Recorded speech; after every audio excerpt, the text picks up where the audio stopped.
दोस्तों जय हिंद। आप सभी कैसे हो? उम्मीद करता आप सभी अच्छे होंगे। आप सभी का दाल लर्निंग इंस्टीट्यूट TLI में स्वागत है। तो हम भारतीय राज्य व्यवस्था में देख रहे थे संवैधानिक ढांचा के अंतर्गत ऐतिहासिक पृष्ठभूमि में क्या है। तो हमने 1773 का रेगुलेटिंग एक्ट देख लिया था, उसके बारे में तो क्या प्रावधान समझ लिए थे। अब देखेंगे 1781 का संशोधन अधिनियम। 1781 का संशोधन अधिनियम 1773 का एक्ट आया। इसमें क्या कमियां रह गई, तो उन कमियों को सुधारने के कमियों को ठीक करने के लिए ब्रिटिश संसद में 1781 में एक अमेंडमेंट एक्ट पारित हुआ। इस कानून को 1773 संशोधित से बंदोबस्त कानून एक्ट ऑफ सेटलमेंट भी कहते हैं। इसके बारे में यही लिखा, इसे 1773 की कमियों को ठीक करने के लिए लाया गया था।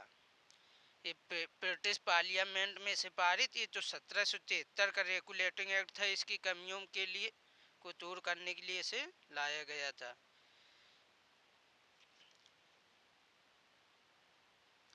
इस एक्ट के मुख्य प्रावधान ये थे कि इस कानून जो गवर्नर जनरल एवं उसकी काउंसिल को सर्वोच्च न्यायालय क्षेत्राधिकार से बाहर कर दिया गया।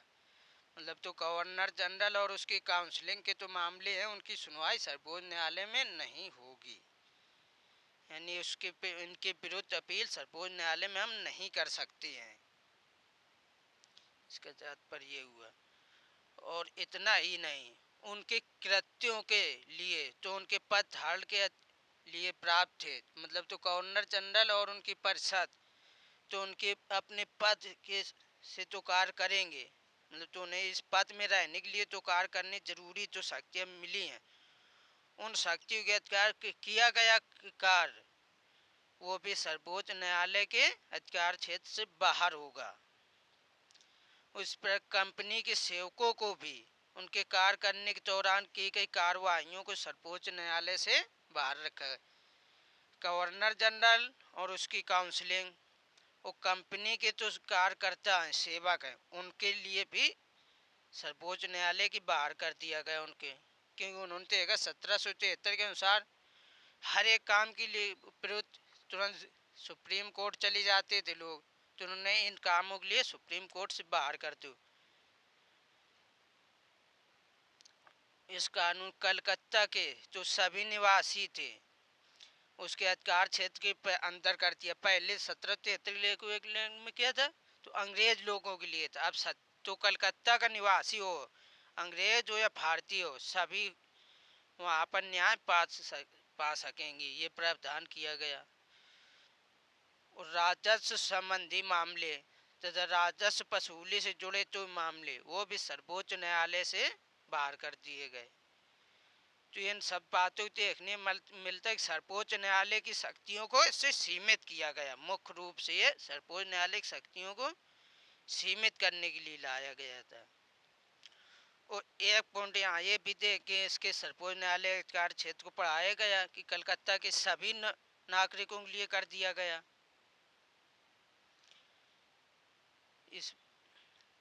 इसमें इसमें यह भी व्यवस्था की गई कि हिंदुओं के मामले तो सुनेगा तो हिंदुओं के पर्सनल कानून के हिसाब से, और मुसलमानों के तो न्याय करेगा मुसलमानों के कानून के हिसाब से। यानी इसमें दोनों के लिए अलग अलग व्यवस्था है। सुप्रीम कोर्ट तब सुनवाई करेगा, हिंदुओं के लिए सुनवाई करेगी तो हिंदुओं के हिंदू धर्म के तो कानून है उनके हिसाब से करेगी सुनवाई, और मुसलमानों की सुनवाई करेगा तो मुसलमानों के कानून के हिसाब से सुनवाई करेगा। इस कानून के द्वारा प्रांतीय न्यायालयों की अपीलें गवर्नर जनरल के यहाँ दायर होगी, न कि सर्वोच्च न्यायालय में। भाई तो पहले प्रांतीय न्यायालय में तो ऐसे इस समय होते हाई कोर्ट के विरुद्ध, सुप्रीम कोर्ट में हम देते हैं इस समय देखो विरुद्ध न्यायालय करते। तो उन्होंने ये कहा नहीं, तो प्रांतीय न्यायालय हैं, उस समय 4 प्रांतीय न्यायालय थे, उनके विरुद्ध सुनवाई सुप्रीम कोर्ट में नहीं होगी, तो उनका फैसला उसके विरुद्ध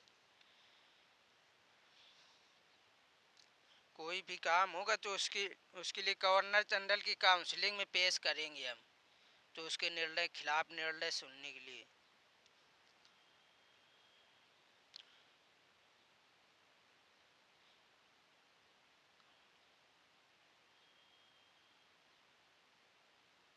इस कानून के गवर्नर जनरल काउंसलिंग को प्रांतीय न्यायालयों एवं काउंसलिंगों के लिए नियम विनियम बनाने के लिए अधिकृत किया गया। वह ये लिखा थे, इस कानून को बंदोबस्त कानून यानी एक्ट ऑफ सेटलमेंट भी कहा था। तो किसे?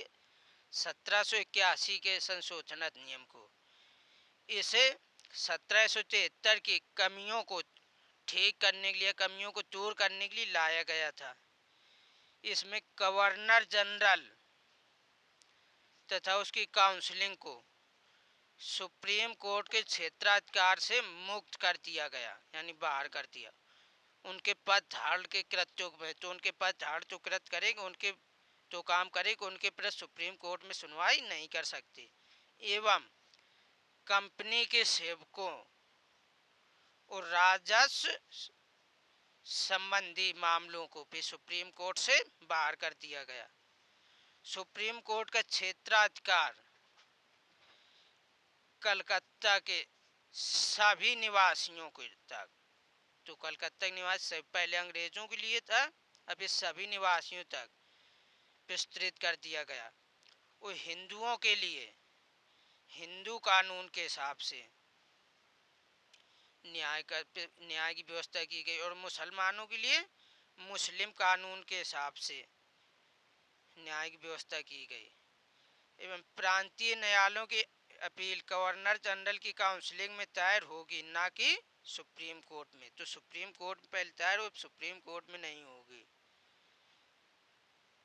प्रांतीय न्यायालय में इनके होगी।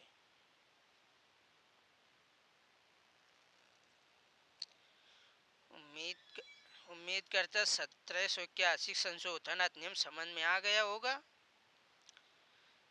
कल देखेंगे हम 1784 का ब्रिटिश इंडिया एक्ट के बारे में, अगली क्लास में हम देखेंगे। तो आज की क्लास यहीं तक दोस्तों। जय हिंद, जय भारत।